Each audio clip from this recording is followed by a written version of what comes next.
Boleh share dekat KL Baca nanti. Okay. Oops. Dia ada countdown kat sini. 1, 2, 3.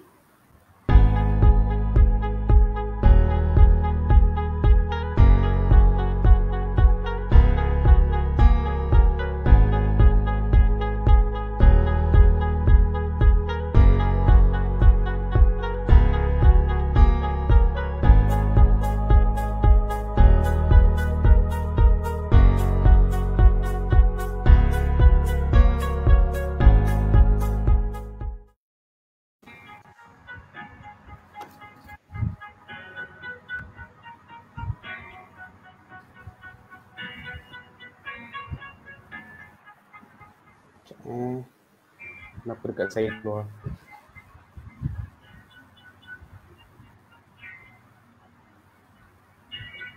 Okey. Hai, Assalamualaikum warahmatullahi wabarakatuh dan juga salam sejahtera. Selamat malam. Apa khabar anda semua yang sedang menonton siaran langsung ini? Selamat datang ke siaran langsung Sembang Peace X My Move, sempena Kuala Lumpur, ibu kota buku dunia. Oh, saya ada double kat situ. Sorry. Minta maaf. Tak apa. Minta maaf tuan-tuan dan puan. Okey, baik. Anda sedang bersama-sama dengan saya Hafiz Latif ataupun Bang Peace dalam Sembang Peace X My Move, sempena My Book Festival dan juga Kuala Lumpur, ibu kota buku dunia. Dan ini adalah episod kedua untuk Sembang Peace X My Move dan kita sedang bersama-sama dengan Rodi R. Rodi R untuk membincangkan topik orang sains menulis novel. Dan anda jika ada sebarang pandangan, jika ada sebarang komen, jika ada sebarang perkongsian yang mahu dikongsikan nanti dengan kita, boleh tinggalkan di ruang komen dan teruskan bersama-sama kita dalam tempoh lebih kurang dalam 45 minit ke 1 jam maksimum ni untuk kita teruskan perkongsian tentang topik orang sains menulis novel. Sebelum tu saya nak ucapkan selamat datang. Assalamualaikum Rodi R, apa khabar? Waalaikumsalam warahmatullahi, khabar baik. Alhamdulillah setakat ni. Macam mana suasana di tempat, tak nak bagi tahu lokasi kan. So macam mana suasana di tempat sekarang, okey? Okey, setakat ni okey. As long as orang patuh SOP okey, insya-Allah. Baik. Okey, buat anda semua penonton yang sedang bersama-sama dengan kita pada malam ini, jika anda belum tahu lagi siapakah Rodi R yang ada di depan mata kita sekarang ni, beliau adalah seorang pegawai farmasi, bertugas di sebuah hospital. Mungkin kalau Rodi R nak sebut nanti, kalau Rodi R nak sebut silakan, tapi bertugas di sebuah hospital sebagai pegawai farmasi. Dan ini adalah antara senarai frontliner. Tadi saya sebenarnya dia marah saya sebut sebagai frontliner, sideliner kan. Tapi kita mengagumi orang-orang yang sentiasa berada di depan untuk melawan segala keadaan semasa yang kita sedang hadapi sekarang ni. Dan kita bertuah sebab hari ni kita mungkin ada soalan yang mungkin di luar sikit daripada perbincangan tentang orang sains menulis novel. Jadi mungkin kalau anda semua nak tanya sikit-sikit lah, mungkin pandangan orang yang terlibat dengan hospital ke, bolehlah ajukan sebab kita nak ikut isu semasa Rodi R, boleh Boleh. Cuba. Okey baik. Topik pada malam ni ialah orang sains menulis novel. Tapi sebelum kita nak pergi lebih jauh tentang topik yang kita nak bicarakan pada malam ini, sedikit dahululah pengenalan terhadap diri Rodi R sendiri. Mungkin betul ke sebutan saya tadi sebagai Rodi R, dan mana datangnya nama Rodi R tersebut, berapa lama menulis dan sebagainya. Mungkin boleh bagi pengenalan awal lagi. Pengenalan awal lah. Okey, Rodi R. Rodi R ni sebenarnya saya ambil nama saya. Nama saya Norodia binti Abdul Rahman. Oh dah bagi tahu nama penuh dah lah. Siap bagi tahu nama penuh. Nasib baik tak bagi tahu nama dalam. Jangan. Okey, so biasanya nama saya Rodiah Rahman kan. Nampak kat situ. So saya ambil nama saya Rodi sebab dah masa waktu sekolah dulu lah macam-macam nama dapat nickname saya ni. Ada nama panggil No lah, panggil Rodiah lah, panggil Rodi lah, panggil Rod lah. Rod kaca pun pernah panggil jugalah. Allahuakbar. Rod kaca. Orang sains. Begitulah. Kejam betul siapa bagi nama Rod kaca. Terima seadanya waktu itu, waktu zaman sekolah. Baik. Sekarang ni saya ambil nama saya dan gabungan juga arwah ayah saya punya initial lah. Sebab sebenarnya kalau nak ikut saya orang sains dari segi saya punya kerja seharian sebagai pegawai farmasi. Tapi kalau nak ikut cara saya dibesarkan, lebih banyak cara dibesarkan anda orang sastra. Sebab kedua-dua ibu bapa saya adalah guru. Arwah abah saya dulu adalah penulis juga. Okay. Beliau banyak menulis dengan DBP lah, Dewan Bahasa dan Pustaka, dengan nama pena Rahman CM. Okay. Okay. Saya baru tahu. Dan saya pernah saya tak bagi tahu hari tu. Saya pernah membaca karya arwah. Rahman CM dia banyak tulis novel-novel yang berlatarkan Terengganu lah. Novel-novel orang seharian. Dia ada juga tulis skrip drama TV, skrip drama radio. Betul. Jadi sebenarnya kalau nak kata saya fully orang sains tu taklah. Saya dibesarkan dengan cara sastra. Sebab daripada zaman saya sekolah, daripada kecil pun kerja saya adalah baca buku. Dah dididik daripada kecil untuk suka membaca lah. Tapi waktu kecil biasalah, ayah suruh baca novel, kita baca komik kan, itu perkara biasa. Ini antara info-info yang saya baru tahu. Hari tu waktu kita sembang seketika tu tak diberitahu bahawa penulis arwah ayahnya nama penulis yang sekian-sekian. Dibesarkan oleh dalam suasana memang suasana sastra kan. Okey, faham? Okay. Yang saya banyak ingat masa remaja lah, masa sekolah menengah, biasanya arwah ayah tu dia suka langgan Dewan Sastra. Semua majalah Dewan tu dia langgan. Dewan Sastra, Dewan apa lagi? Dewan Siswa dia tak langgan. Berita bahasa. So biasanya tak langgan Dewan Siswa untuk anak dia. Tak. Anak dia tak mau. Okay. Alright. Tapi Dewan Sastra yang dia langgan tu dia bagi saya baca dulu. Tapi saya suka baca cerpen lah. Saya akan baca cerpen. Lepas tu kalau ada cerpen di dalam tu dia akan tanya lah, okey tak? Saya jawab okey je lah. Macam tu lah. Dia macam tu lah. Tapi dia tak sempat baca novel yang saya tulis lah. Dia meninggal tahun 2012. Oh okey. Maknanya arwah ayah meninggal tahun 2012. Rodiar punya novel pertama yang ditulis, yang diterbitkan adalah pada tahun 2014 kan kalau tak salah saya? Ya. Betul. Nyanyian Hati diterbitkan 2013. Okey. Okey, tak apa. April 2013. Walaupun mungkin arwah ayah tak sempat membaca novel-novel yang dituliskan oleh Rodiar ni, tapi semangat yang dibawakannya sejak dari kecil tu tadi membentuk apa yang Rodiar sehingga sekarang lah dalam penulisan. Wow. Saya menulis tu dia dah nampak dah saya duduk menghadap laptop tu. Kadang waktu tu memang dia tahu dah lah. Kadang dia hintai, dia senyum je lah. Dia tahulah anak dia menulis. Tapi tak pernah tunjuk pada dia lah. Dan genre kami pun berbeza rasanya. Kemana tumpahnya kuah kalau tak kena nasi macam tu. Baik, okey. Itu pengenalan sedikit lah tentang Rodiar. Kalau ada anda semua yang sedang menonton secara langsung ni, kalau ada soalan berkenaan dengan Rodiar, nak kenal lebih lanjut dan sebagainya, boleh tinggalkan di ruang komen. Nanti kita paparkan di ruang skrin yang ada ni. Okey, mungkin sedikit dahululah tentang tadi pengenalan tentang diri kan, tapi ini kita bercakap tentang sisi sains pula kan. Maksudnya tak nak cakap tentang tulis novel semua ni, kita tak nak cakap lagi dulu. Relax dulu kan. Okay. Kita cakap dulu tentang, tadi dah cakap tentang dibesarkan dalam suasana sastra kan. So sekarang ni bila sambung belajar, lepas tu menjadi orang sains kan. Macam mana boleh lah nak kata orang sains. So-called lah kan. So macam mana nak melihat, macam mana Rodiar melihat suasana sains itu dibandingkan dengan suasana sastra yang dibesarkan? Suasana sains itu suasana sains ni kita banyak buat kajian sebenarnya kan. Sebab dia walaupun saya dibesarkan dengan minat membaca, tapi bila pergi sekolah tu saya punya subjek yang saya lebih minat, saya minat bahasa Inggeris waktu tu dan juga kimia. Kimia memang saya minat.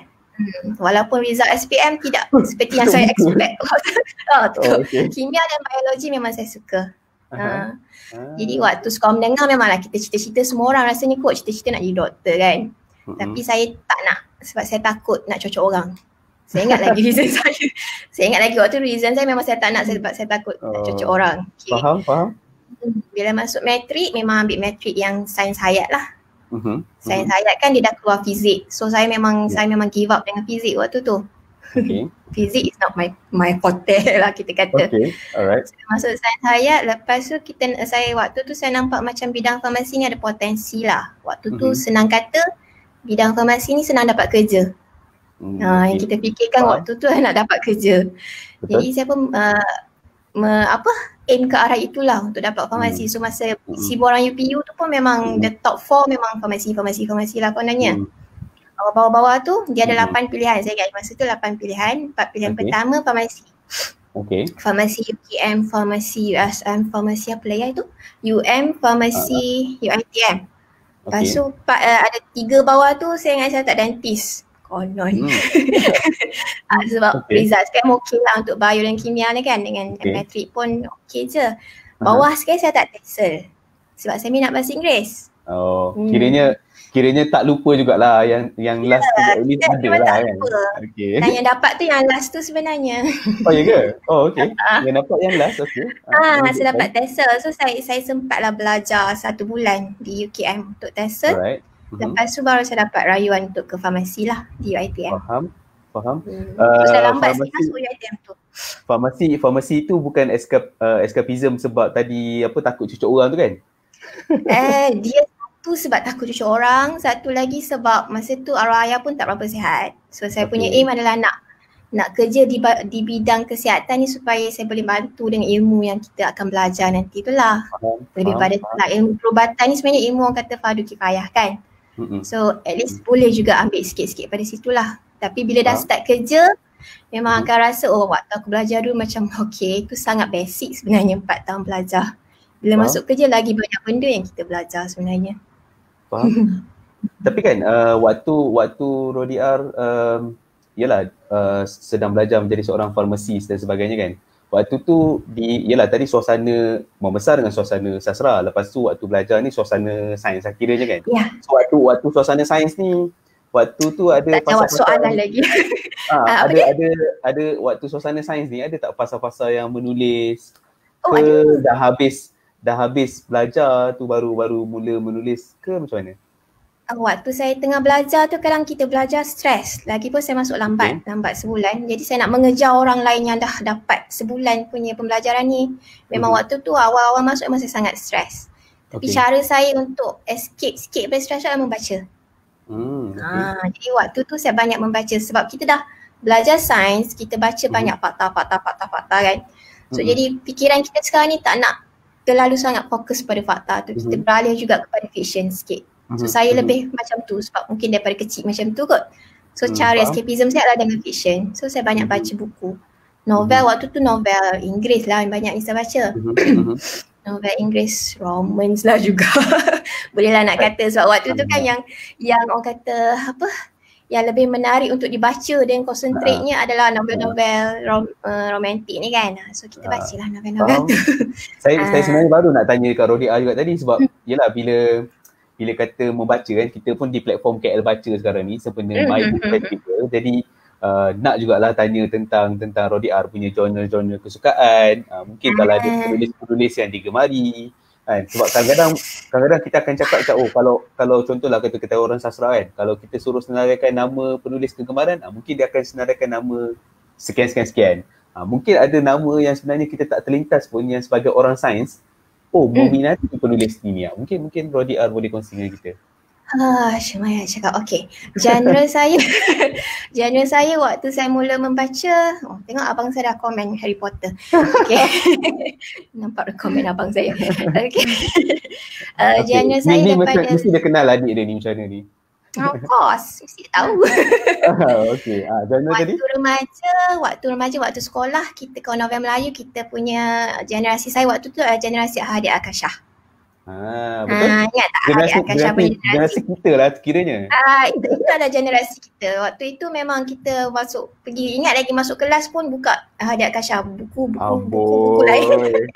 Amboi, cover dengan buku lain. Ni kantor ni kan. Kenakalan waktu itulah.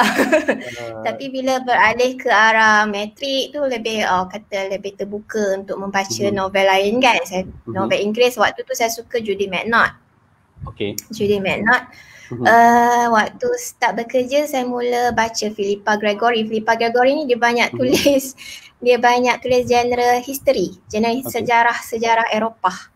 Tapi dia memperkuatkan watak perempuan. So saya suka. Lepas tu saya baca juga Da Vinci Code siapa dah? Dan Brown. Dan Brown pun saya suka. Tu antara penulis-penulis Inggeris yang saya suka lah waktu itu. Sekarang dah lagi berkembang sekarang dah ada baru ni siapa tu? Jojo Moyes yang pernah ada novel dia diadaptasi jadi filem Me Before You tu. Me Before You tu saya rasa bagi saya itu cerita okey lah, sedap lah, tapi ada lagi novel-novel lain dia yang lagi sedap, lagi best. Gail Forman saya baca juga, lebih pada young adult punya ni, young adult punya genre. So bila baca novel-novel ni dia tak dah fokus sangat pada cinta saja. Macam kalau Philippa Gregory tu dia fokus juga pada politik, pada persaingan, macam banyak-banyak lah dia banyak cerita pasal sejarah Eropah zaman Tudor, zaman apa tu. Oh my god my brother. Okay. Lepas kita abaikan beliau seketika. Nanti kita sambung dengan Tuan Russell Rahman ni.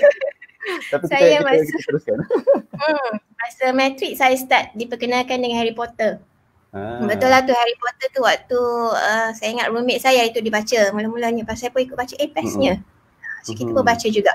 Memang mula-mula ingat J.K. Rowling tu adalah orang lelaki. Rupanya perempuan kan, penulis perempuan. So Harry Potter tu saya ikut sampailah dia keluar the latest yang last punya pun kita ikut siap pergi pre-book dekat MPH semualah. Macam tu kita punya kegilaan pada buku waktu itu. Walaupun saya orang sains. Dan biasanya waktu matrik saya tak mula menulis lagi. Waktu saya masuk farmasi lah saya rasa. Masa tu mungkin saya nak lawan stres saya pada nak belajar teaching up ni. Saya menulis juga. Sebab waktu tu banyak baca Judy McNaught. Jadi saya punya cara menulis pun lebih pada karya Inggeris. Kita banyak menulis pada apa yang kita baca lah sebenarnya. Macam tu. So sebenarnya kalau nak kira menulis ni bagi orang sains adalah bolehlah nak kata escapism, bolehlah juga nak kata sampingan, bolehlah juga bagi saya lebih saya kata kita nak guna kita punya side otak sebelah lagi lah. Sebab otak kita kan ada dua bahagian. Tiba-tiba keluar subjek sains. Dua bahagian. Jadi ada satu bahagian tu paling banyak yang saya suka nak sebut adalah medulla oblongata. Kalau betul saya sebut lah. Maksud saya kalau di bahagian kepala ni yang paling saya suka sebut itulah dia dari dulu ke sekarang. Sebab dia memang sedap. Dia punya rhyme tu sedap. Medulla oblongata macam tu. Sebab dia cakap rhyme sedap. Ingat kan macam pernah makan dia medulla oblongata kan. Sebab dia cakap sedap tadi. Okay. Kita punya otak kita ada bahagi dua kan, lebih belah kanan ke belah kiri. Belah kanan yang lebih creative side, belah kiri lebih analytical side. Lebih kurang begitulah, saya pun tak ingat dah yang tu. Jadi saya punya fikiran masa tu untuk bahagian sains ni aku nak fokus sebelah sini punya otak. Untuk penulisan sebelah sini. So saya macam saya nak gunakan sepenuhnya sehabis boleh kebolehan otak saya lah. Macam tu lah kira.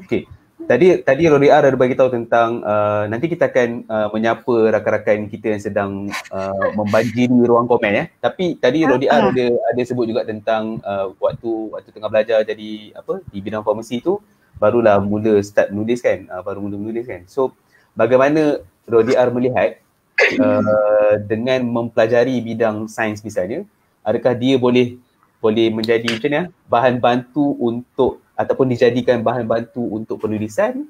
Macam contohlah kan, saya pernah tengok ada rakan saya yang peguam menulis banyak hal-hal perundangan tapi dalam lengkuk bahasa sastra dan sebagainya. So ada kawan saya yang doktor tapi menulis juga istilah-istilah perubatan tapi dalam bentuk lengkuk bahasa yang sastra kan. So mungkin Rodiah ni melihat macam mana? Saya dari segi sebenarnya memang saya waktu saya mula-mula serius untuk menerbitkan novel pertama saya ni, saya punya aim adalah untuk berkongsi ilmu. Sebab saya kira saya ada kerja tetap, saya bukan menulis untuk mendapatkan keuntungan ke apalah. Waktu tu fikiran naif kan. Jadi kita menulis macam pahuninya cita-cita. Jadi saya punya cita-cita waktu tu nak kongsi ilmu sajalah. Tapi kalau nak kira nak kongsi bidang yang saya kerja ni sebenarnya saya tak banyak kongsi sangat pun dalam novel-novel yang saya tulis. Even saya punya colleague pun duk tanya juga tak perkenalkan ke bidang farmasi dalam novel-novel saya. Saya kata bacalah dulu novel tu kan. So sebenarnya novel pertama saya Nyanyian Hati, Kupekir dengan Ash yang boleh tengok belakang tu. Tiga-tiga tu ada watak pegawai farmasi. Cuma saya tak tekankan apa role diorang dalam cerita tu lah. Sebab saya macam, saya lebih kepada suka pada fiction yang lebih orang kata berkembang daripada kerja-kerja saya seharian. Saya macam tu. Kiranya ada jugalah apa benda-benda yang dipelajari tu diinspirasi. Ya, kita ada jugalah. Sikit-sikit masuk tu ada. Tapi saya tak masuk secara banyak lah. Kalau masuk secara banyak ni tak jadi fiction lah. Jadi buku farmasi juga kat situ kan. Jadi walaupun buku teks farmasi kan. Buku pekir ni pun belakangnya lah contoh preskripsi. Nampak tak? Nampak. So dia kisah doktor dengan farmasi, konon lah. Tak adalah dalam novel tu tulis ubat ni apa nama. Bagi saya untuk berkongsi ilmu ni dia ada limit dia jugalah. Sebab kalau nak berkongsi ilmu tentang ubat, saya lebih suka secara general. Sebab kalau saya cuba spesifikkan takut dia mendatangkan kemudaratan lah pada orang. Sebab ubat-ubatan ni memanglah sangat banyak. Macam kalau kita nak ambil contoh ubat tidur, pernah beberapa tahun lepas, 2-3 tahun lepas ada rakan penulis saya tanyalah dia, mereka yang rakan-rakan penulis suka juga rujuk pada saya kalau nak tanya pasal ubat semua kan. So dia tanya jugalah, kalau nak ubat ni apa nama dia, ubat tidur dia nak masukkan dalam dia punya manuskrip, ubat tidur ni apa nama dia semua-semua. Saya kalau bagi saya tak spesifikkan nama ubat tu. Sebab benda tu benda yang boleh mendatangkan kemudaratan kalau disalahgunakan. So kita tak nak promote benda yang mendatangkan kemudaratan dalam tulisan kita lah. Kiranya tak nak nanti pembaca pergi cari pula ubat tu macam tu. Saya tahu benda tu, kita tahu kita ada ilmu tu, tapi ada certain masa kita tak letak semua ilmu dalam tu lah sebenarnya. Faham. Baik, okey. Saya ada banyak lagi soalan untuk diajukan kepada Rodiah. Itu sudah semestinya sebagai seorang moderator kan. Tapi turut sama kita nak meraihkan juga rakan-rakan yang sudah menonton ni, yang sedang menonton ni. Jadi kita nak ucapkan selamat datang kepada anda semua tuan-tuan dan puan. Topik pada hari ini adalah tentang orang sains menulis novel. Tapi saya nak alihkan dahulu kejap topik ni. Dan kita nak beri laluan kepada komen. Minta maaf lah ya, Rodiah, saya tak sediakan air. Dah bagi tahu mak sedia sebotol. Tu yang kena buat air sendiri tu kan. Terima kasih banyak. Okey, ada sapaan daripada Kemboja mengatakan Assalamualaikum, moga dimudahkan urusan, tahniah terbaik. Terima kasih kerana atas sokongan. Oh, kakak Ipah. Okey. Oh, ni bawa keluarga datang semua ni kan. Abang adik kakak semua ada kan. Tu suami dia Rasul Rahman tu. Dua-dua guru ni. Bagusnya. Laki bini menyokong adik ni kan. Ya Allah, hai. Sokongan kuat. Nanti kita akan sentuh tentang sokongan keluarga sikit tentang penulisan. Ada daripada Aziz Muhammad, Rodiah antara penulis kegemaran. Kenal. Apa ni cakap adik sendiri comel? Tak adil. Aduh. Okey, ada daripada Cikgu Ira. Saya cikgu fizik tapi arwah ayah cikgu BM. Dulu tak minat menulis walaupun bila tulis karangan selalu dibaca oleh guru dalam kelas. Masa tu rasa lebih suka matematik, tapi entah kenapa bila ayah meninggal, tiba-tiba timbul impian untuk jadi penulis. Datang sini nak sedut inspirasi dari Rodiah. Mungkin untuk respons kepada Cikgu Ira juga kan, mungkin Rodiah boleh kongsi sikit tentang perasaan menyambung legasi penulisan, walaupun mungkin gaya penulisan yang sama kan, tapi menyambung legasi penulisan oleh arwah ayah tu, mungkin boleh kongsi sikit. Yang paling saya ingat antara sebab saya suka bahasa Inggeris, saya ingat waktu saya form 5 rasanya ada saya tulis karangan pendek lah. Teacher tu suruh tulis karangan pendek, lepas tu dia puji dalam kelas. Okay. So dia jadi macam kita jadi tambah semangat untuk buat. So sebenarnya salah satu cara untuk kita dapatkan inspirasi tu, kita kena buatlah dulu. Kita buat dulu dan kita dapatkan feedback daripada pembaca kita lah. Sebenarnya feedback yang positifnya akan memberi semangat pada kita. Tapi feedback yang negatif pun kita kena tengok juga. Sebab kadang-kadang biasanya kalau feedback negatif ni kalau dibuat dengan cara yang baik akan dapat memberikan kita kritikan yang membina. Saya suka sebenarnya baca review Goodreads untuk buku-buku saya kan. Tak semuanya yang kata novel saya best ke apa ke, yang tu saya baca dan saya hargai sangat-sangat. Cuma yang saya baca juga yang kata okey ni nak kena kurangkan bahasa Inggeris, antara komen-komen yang pernah saya dapat lah, kurangkan bahasa Inggeris. Apa lagi tiba-tiba lupa, tak apalah. Maknanya saya lebih kita hargai kritikan feedback tu. Jadi yang pertamanya kita kena buat dululah. Inspirasi daripada keluarga tu penting.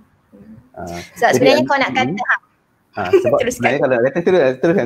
Silakan. Sebenarnya kalau nak kata sebenarnya saya ni menulis ni memang keluarga saya tahu saya menulis, tapi bila buku saya terbit tu, bila dia dah keluar baru saya tunjuk. Maknanya dalam proses saya hantar pada penerbit, terima ke tak diterima tu ni sebenarnya dalam manuskrip kedua saya yang dihantar kepada penerbit Jemaah Seni waktu itu. Manuskrip pertama dia orang tak terima. Okey. So sekarang ni apa jadinya manuskrip pertama tu? Manuskrip pertama saya hantar kat best friend saya je biar dia baca. Maksudnya sampai sekarang tak diterbitkan lah. Tak ada sebab dia lebih kepada cerita perjalanan sebagai seorang pelajar. Sebenarnya cerita tu dia tak ada orang kata, tak ada climax, tak ada apa sangat lah, dia just very flat lah kot kau nak kira. Just perjalanan pengalaman. So masa tu pun saya dah tulis dah Nyanyian Hati separuh. Jadi saya tak apa, kita tulis yang ni, continue je. Macam saya fikir waktu tu I got nothing to lose, hantar je lah pada penerbit. Dia terima, dia tak terima tak apa, sebab saya buat waktu tu seorang diri, tak ada orang tahu. Bila dah dapat seketul macam ni kat rumah, mak saya pun terkejut. Dapat waktu tu Jemaah Seni memang dia akan bagi 10 kopi complimentary. Dia akan hantar. So bila dapat tu barulah saya bagi tahu tu novel yang saya tulis. Macam tu lah. So apa perasaan mak waktu tu bila tengok macam apa Rodi kau tak bagi tahu aku, tak bagi tahu aku. Takkanlah mak cakap tahu aku kan. Maksudnya apa perasaan apa ni respons waktu tu? Tak tahulah, mak saya ni kurang ekspresif. dia memang dia duduk kejap, dia buka, dia tutup, dia buka, dia tutup, dia tengok lah. Tapi sebab dah biasa kot dengan arwah ayah dulu pun banyak je buku karya-karya dapat kan. So nampaknya anak dia seorang pun mengikut juga macam tu lah kot dia fikir. Dalam keluarga lah dia punya tu. Okey, dalam keluarga adik-beradik semua Rodi R saja yang menulis atau ada juga? Saya anak ke-6 daripada 6 orang adik-beradik yang menulis juga. Bongsu. Abang saya Rasul Rahman tu dia menulis juga tu, cuma dia tak nak bagi tahu. Okey. Baik. Kita kakak saya lah nombor 3. Kakak saya nombor 3 pun dia banyak menulis juga. Dia menulis puisi biasanya. Menarik, maknanya ada 2-3 orang dalam keluarga lah yang menulis juga. Ada, memang ada. Kita beralih pada soalan seterusnya daripada pasal buku Bangi. Cik Puan Rodi R baca Michael Crichton tak? Saya rasa ada buku saya Michael Crichton tapi tak ingat tajuk dan tak baca lagi. Buku pending saya semakin banyak sekarang ni, banyak distracted yang drama Korea. Aduh kan. Okey, drama Korea terkini tonton apa? Jangan cakap startup. Baru nak cakap, oh my god. Memang startup lah yang paling hot sekarang ni. Itulah sebab kalau cakap startup maknanya memang jadi satu kapal lah kan. So tak apa. Kita teruskan dengan orang lain sebelum saya merapu. Topik tu. Sebelum saya merapu topik lain kan. Okey, Atirah Amri. Kak Rodi R. Semua novel Kak Rodi R best. Nyanyian Hati, Ash, Fir dan Anne. Ni peminat-peminat Rodi R lah ni. Cakap pasal peminat-peminat ni tadi. Sorry. Apa Rodi R? Cik Puan Atirah Amri ni dia reviewer juga buku dia, banyak dia buat review di IG. Wow, menarik. So ni antara bookstagrammer lah ni. Yes. Boleh lah nak panggil dia pula untuk sesi. Kan. Apa nama tu, tak sebab bila cakap pasal pembaca tadi, teringat bila tadi Rodi R bagi tahu tentang komen-komen pembaca kan. So Rodi R membaca juga, which is good sebagai seorang penulis pada pandangan saya sebab kita nak melihat kritikan-kritikan yang membina kita untuk menambah baik dalam penulisan kita kan. So compared to kutukan lah kan. Alright, so kita teruskan kepada ada soalan daripada Tuan Hafizul Osman. Assalamualaikum Bang Pis dan Rodi R. Selain menjadi satu escapism, apakah perasaan saudari menjadi salah seorang orang sains yang menulis dalam bidang sastra seperti penulis-penulis berlatar belakang ke bidang sains yang lain? Silakan. Perasaan kalau secara jujurnya saya rasa macam biasa sajalah. Tapi ada juga serta-serta masa yang macam kita waktu kita pergi kerja kan, kita kerja kan berlatarkan sains. Lepas tu kita diperkenalkan sebab saya ada juga junior-junior saya, rakan-rakan sekerja saya yang baca novel saya, even senior saya pun ada yang baca novel-novel saya. Waktu tu bila dia puji, dia beli buku dengan kita tu, kita akan rasa juga lah, bangga tu lah, kita rasa jugalah kan. Nak kata perasaan, escapism.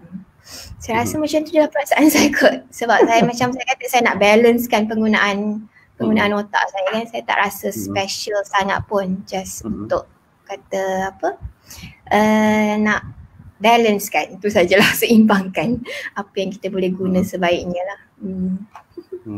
Baik, saya raikan lagi satu komen daripada penonton kita pada malam ni, Travelog Entang, mana dia terkeluar balik. Okey, daripada Travelog Entang, ini salah seorang penulis juga, bukunya diterbitkan oleh Kertas Terbang Studio.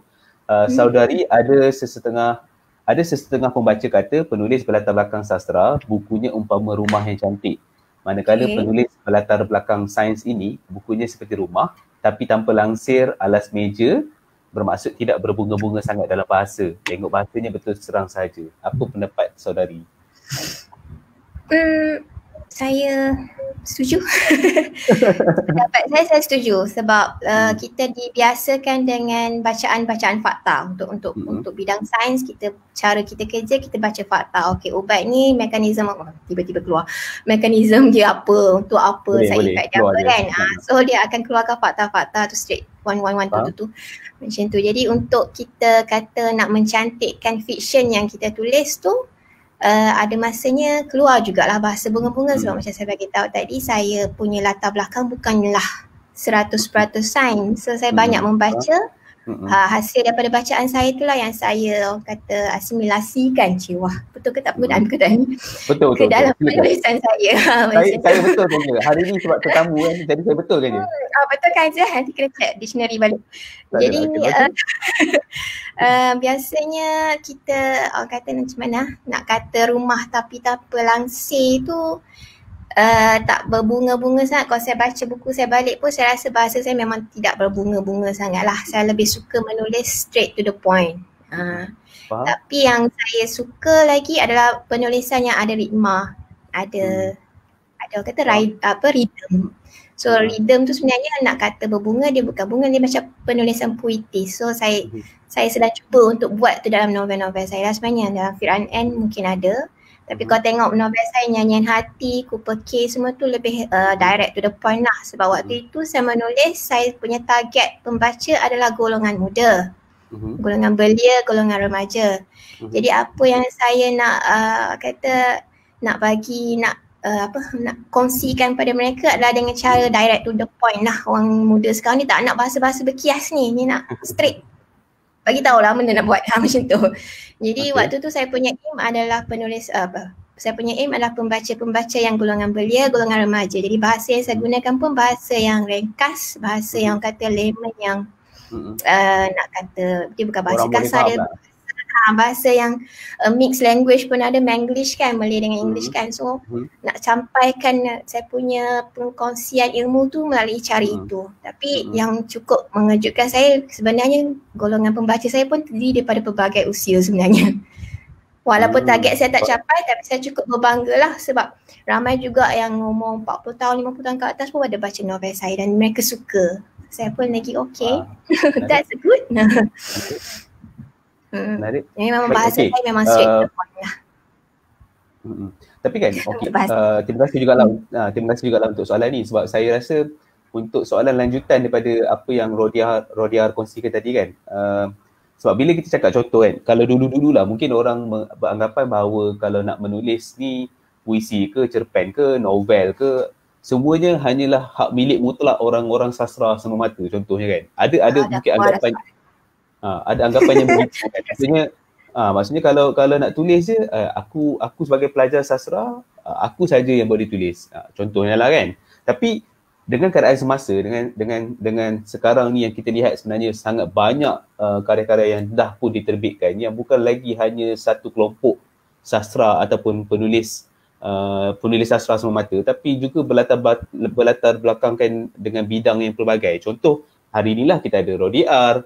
Dan kalau katalah saya boleh sebut beberapa nama yang kawan-kawan saya sendiri sebagai orang yang bukan dalam sastra pun, contoh macam Farazi misalnya, Dr. Farazi kan, ada jurutera, kita ada Luqman Hakim, salah seorang penulis kami di Lega Soat juga, Luqman Hakim, jurutera. So pelbagai bidang, pelbagai latar, bukan lagi hanya hak milik orang sastra semata. Pada pandangan Rodiah sendiri, adakah bersetuju yang penulisan bukan hak milik sesiapa, bukan hak milik individu, tetapi dia adalah bagaimana kita mahu menyampaikan pemikiran kita kepada pembaca sebagai individu, bukan sebagai orang yang memiliki latar bidang tertentu.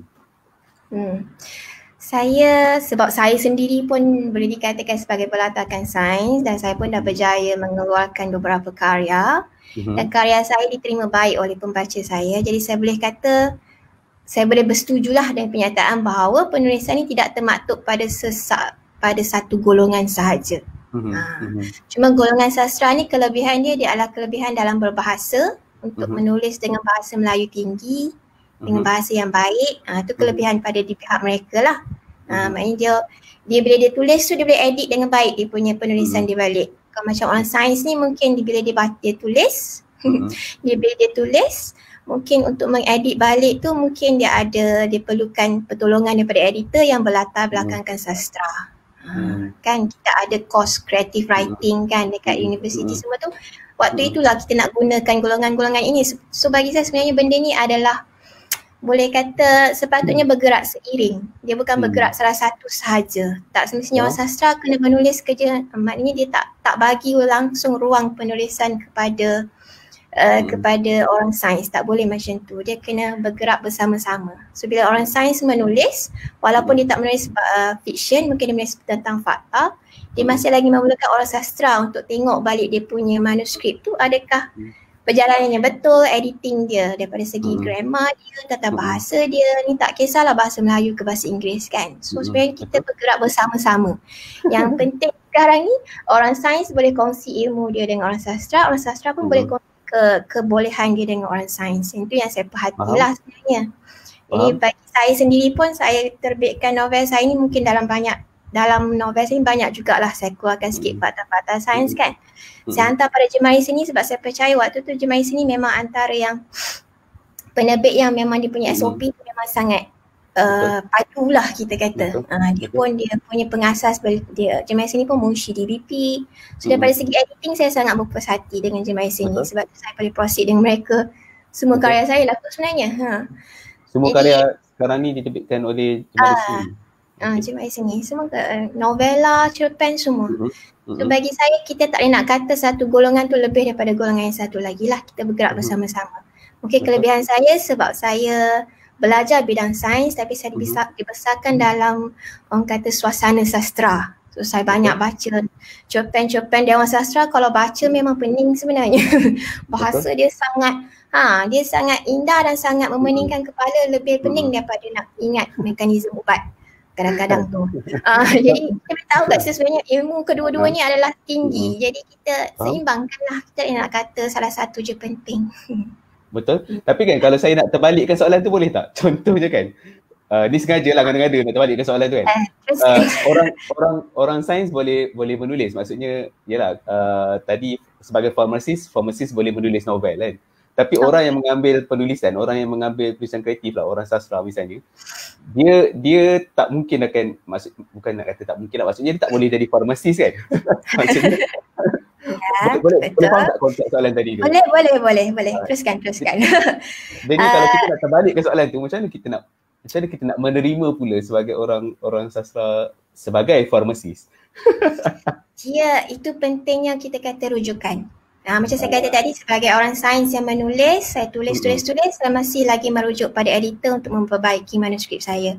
Sama bila orang sastra menulis, kalau dia inginkan nak tulis pasal bidang farmasi lah kiranya, dia mesti kena ada seorang pegawai farmasi atau ahli farmasi untuk dia rujuk lah. Maknanya dia bergerak bersama. Dia tak boleh bergerak berasing-asing kan. Sebenarnya kalau dia nak tulis, of course. Kalau dia nak tulis bidang sains, dia kena belajar dulu dengan orang sains.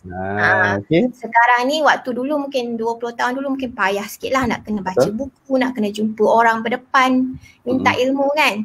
Kalau zaman sekarang dengan zaman teknologi kita, internet cukup laju sekarang ni dengan work from home laginya. Jadi kita bolehlah approach siapa-siapa orang sains yang kita tahu untuk kita buat macam ni lah. Macam saya sendiri pun walaupun saya menulis bidang sains dah, walaupun saya menulis tapi saya dah ada background sains, saya tetap kena buat rujukan juga. Macam novel-novel saya ni, semuanya novel ni saya ada reference kat belakang sebab saya bukan pandai semua benda. So memang akan ada reference. Sebab reference ni penting bagi orang sains kan, kita buat kajian, kita ada reference, kita ada sumber rujukan kita. Kita kena letaklah sumber rujukan kita apa, supaya orang lain boleh rujuk balik, supaya kita ada something yang kata pengukuhan pada fakta yang kita letak dalam karya kita tu lah.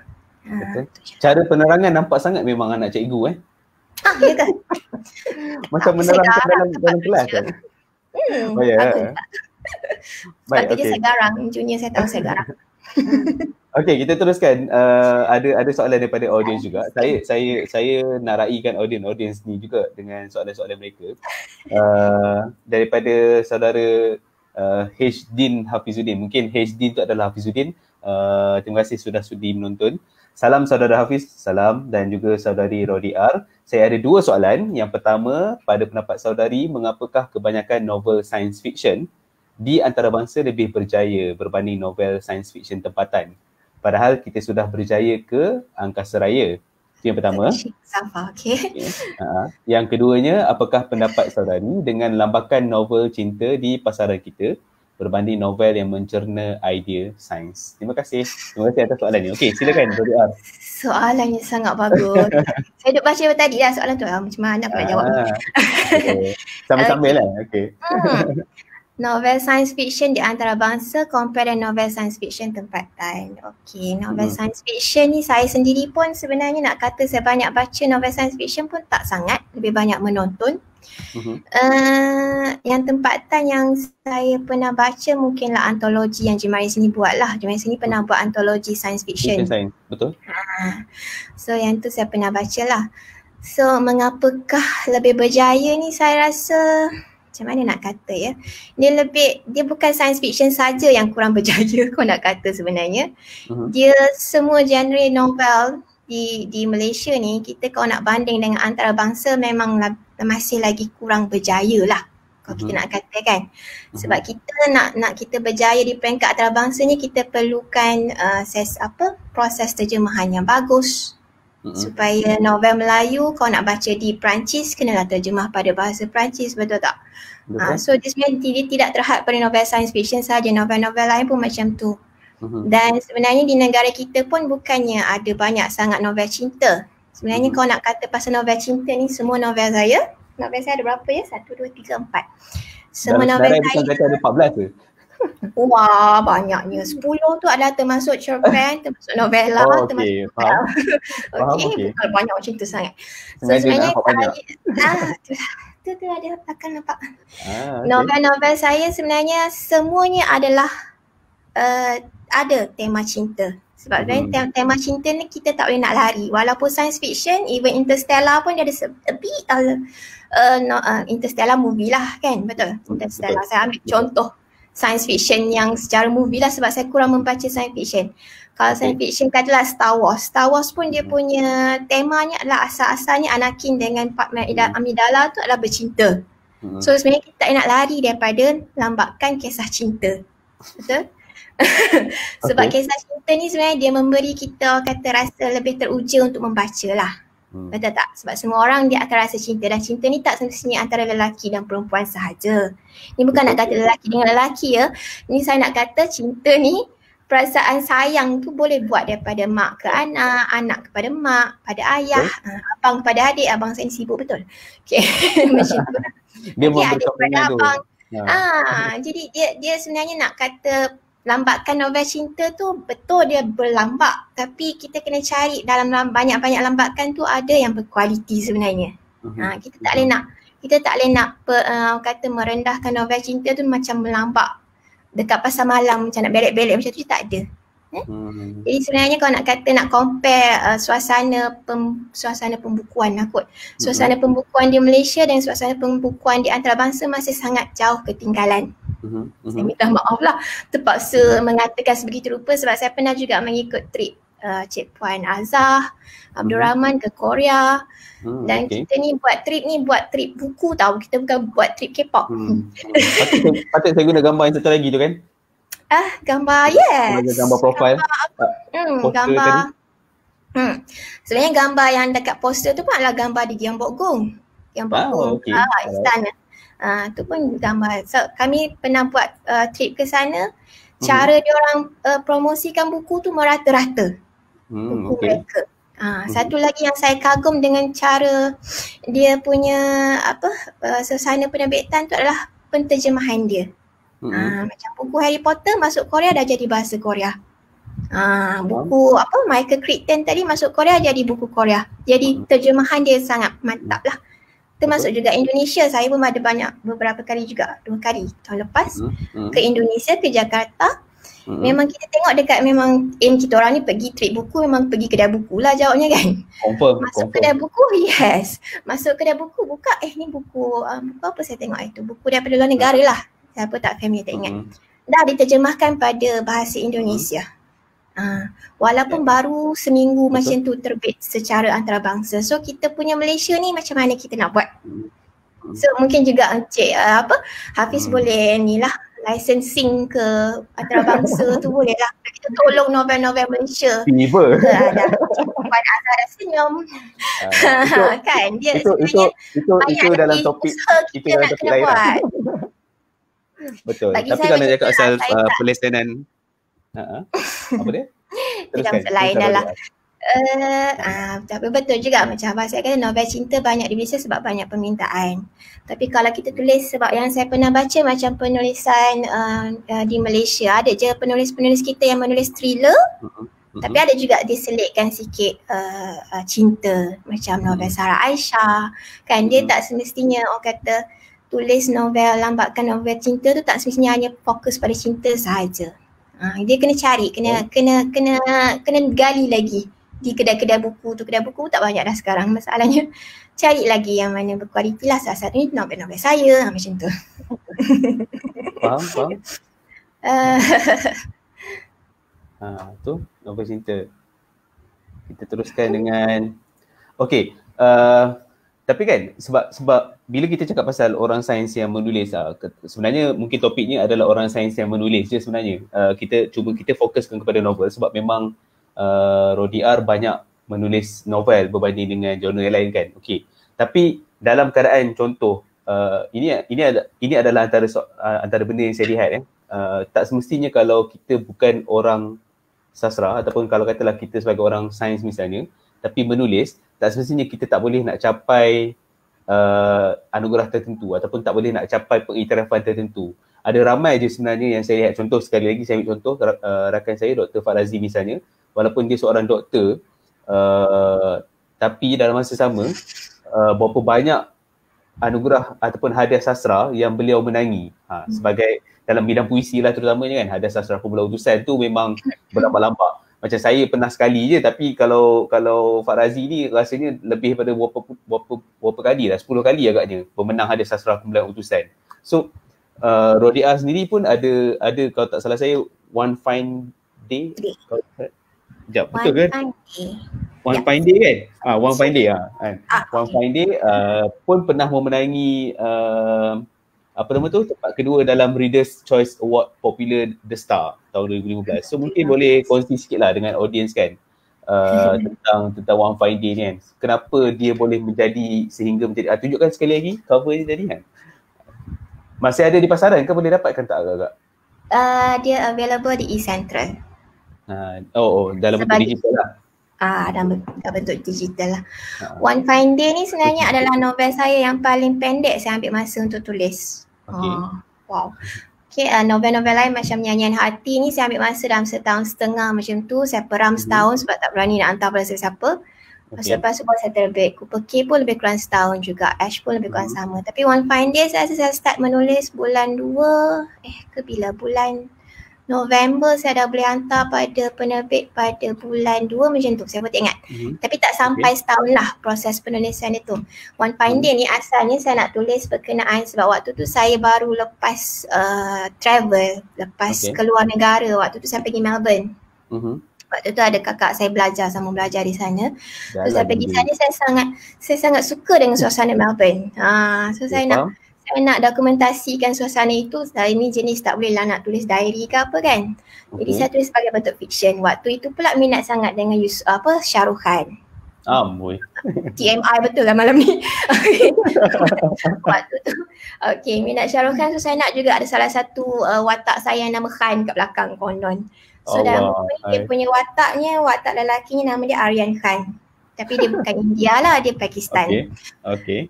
Saya pun tak tahulah kenapa waktu tu macam tu. Jadi One Fine Day ni waktu tu Jemari Seni tengah Jemari Seni waktu tu tengah dalam proses dia nak buat eksperimen. Eksperimen sains. Dia eksperimen nak menerbitkan novel Inggeris yang ditulis oleh penulis tempatan. So waktu tu saya kata okay, boleh try, kita cuba. So One Fine Day adalah buku pertama Inggeris yang diterbit oleh JS, under JS Story.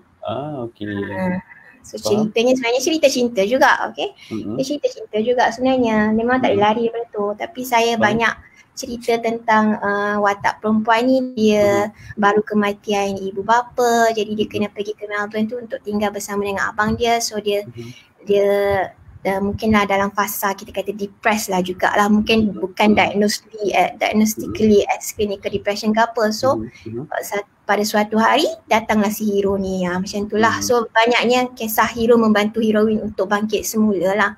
So saya lebih suka menulis cerita-cerita inspirasi macam tu. Kalau tengok novel-novel saya, bagi pembaca-pembaca yang saya tahu, yang tahu memang dia akan tahu novel Rodi R memang tak ada villain, tak ada penjahat.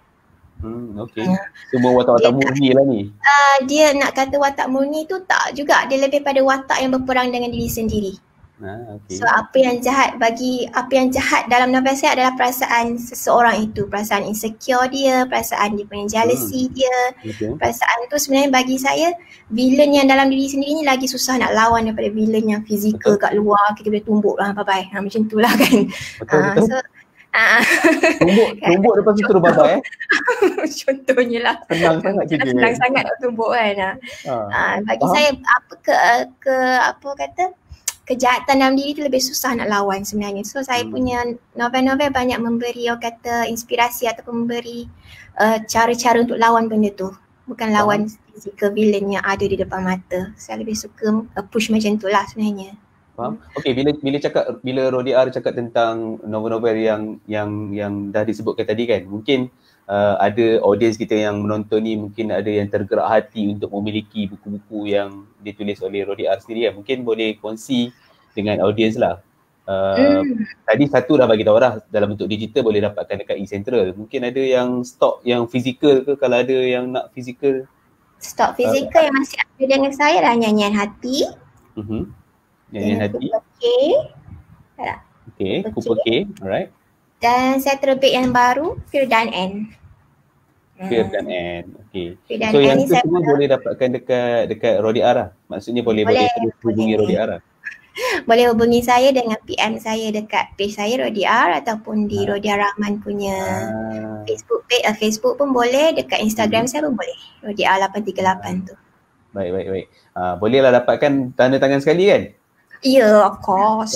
Semestinya tanda nanti yang mahal. Saya sekarang ni saya memang tengah menjual Fear dan End ni sebab saya baru terbit semula. Daripada ni dia tebal sikit tapi dia ringan. Dan saya memang aim saya bila saya bagi jual buku ni pada pembaca, saya letak kata-kata hikmah sikit lah, dan berbeza-beza setiap orang. Betul. Ada ni seorang yang dah beli 3 koleksi tapi belum sempat nak post lagi pada beliau. InsyaAllah esok lusa. Menarik. Okay, tapi kan bila cakap pasal sikit lah, mungkin boleh di hujung-hujung sesi kita ni ada lebih kurang dalam 7 minit ni kan. Sebagai penulis kan, sebagai penulis yang menjual karya sendiri kan, pandangan Roda, sebab ada orang mungkin dia selesa untuk menulis saja, dia tak selesa untuk menjual karya-karyanya kan. So pada pandangan Rodi R sendiri, penulis yang menjual karyanya, walaupun mungkin tak berkaitan dengan orang sains tadi kan, tapi mungkin ada pandangan penulis yang menjual karyanya. Sebenarnya kalau nak dari segi penulis yang menjual karyanya, saya banyak belajar dengan Cik Puan Azah lah, dan saya bersetuju lah dengan pandangan dia. Sebab untuk penulis ni memang kita nak kata jiwa halus tu betul jugalah. Jiwa halus kan dia kena menghadap komputer, menulis berjam-jam kan. Dia nak kena be in her story ataupun in his story, kena berada dalam cerita dia tu. Tapi untuk dia keluar dan dia buat bisnes tu memang memerlukan kekuatan yang lain lah sebenarnya. Dan kena ada orang kata, kena ada pengetahuan jugalah.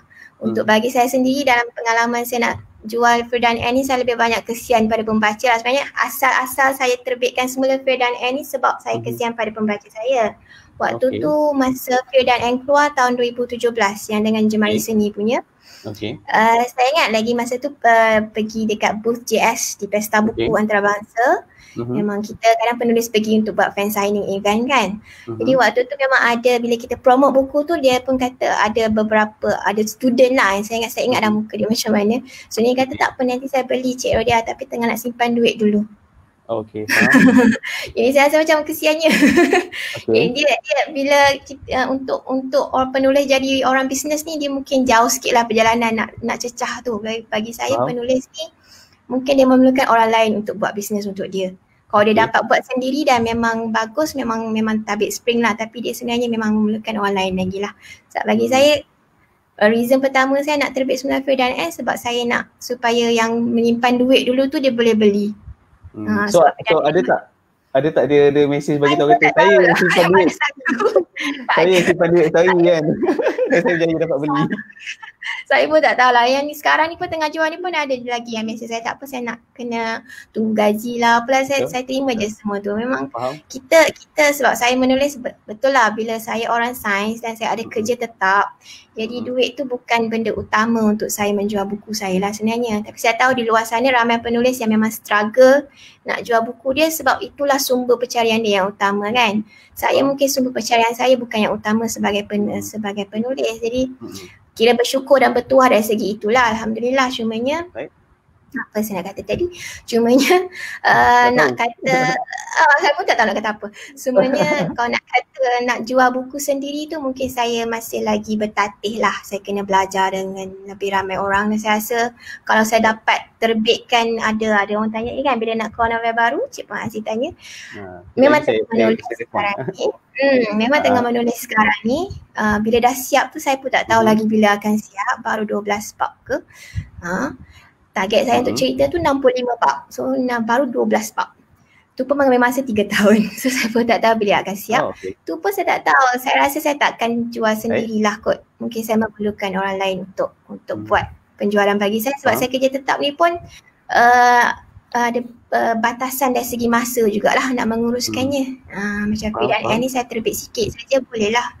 Untuk saya uruskan sikit-sikit tu pun memang ada seorang tu dah mesej dah transfer duit minggu lepas dah. Ni pun saya tak dapat nak post lagi. Konon busy sangat sebenarnya. Taklah busy sangat sebenarnya. Aduh. Macam itulah. Balik rumah daripada kerja dah penat. Nak mencelah pergi pejabat post pun.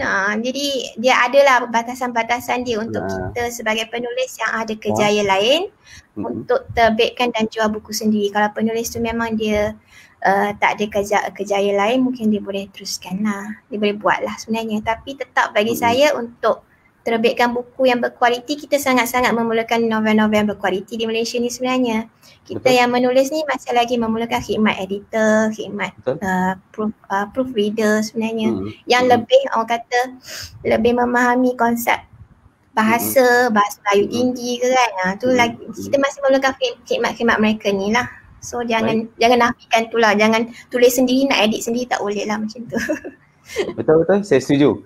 Mari kita meraihkan juga audiens kita semula. Sikit lagi di hujung sesi ni. Ada daripada Cikgu Ira, suka dengan Rodi R menjelaskan, sangat tersusun dan sistematik, tak berkias-kias, direct to the point.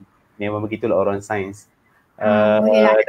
Daripada abang Rodi R sendiri, genre science fiction ada peminat sendiri.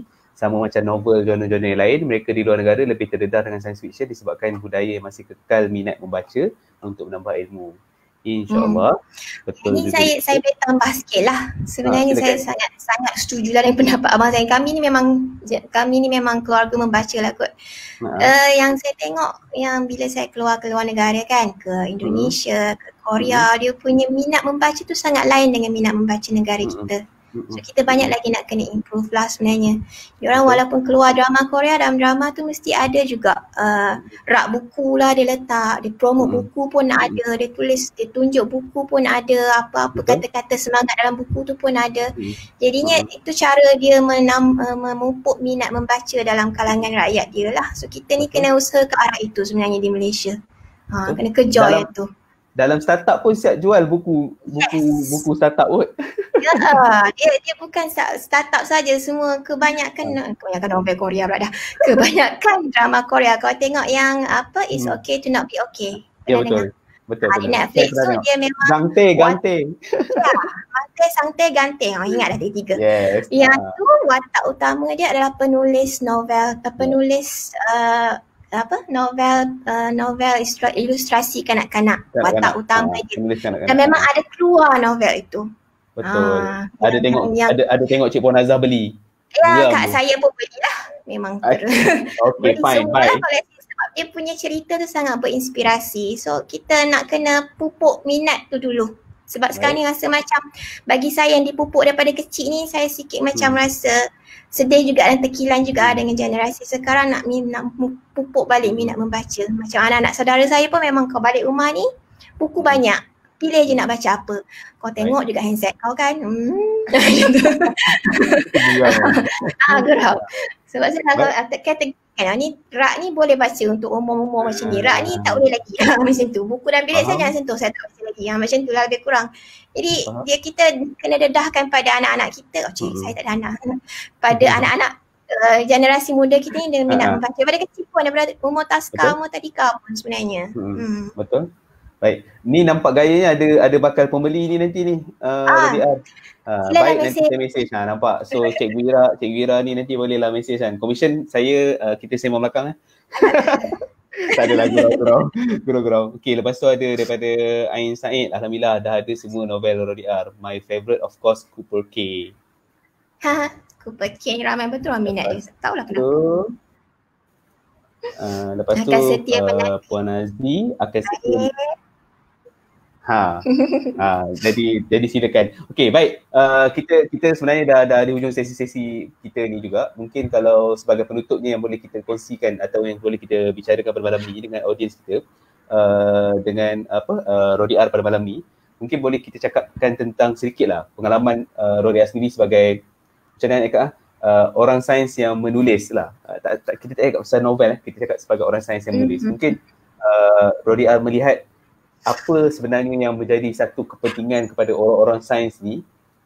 Tadi Rodi R dah cakap dah juga sebenarnya awalnya tadi, tapi mungkin ada tambahan lain, kepentingan kepada orang sains untuk menulis. Dia sebenarnya untuk berkongsi ilmu lah kan. Dia atas dia sebenarnya dia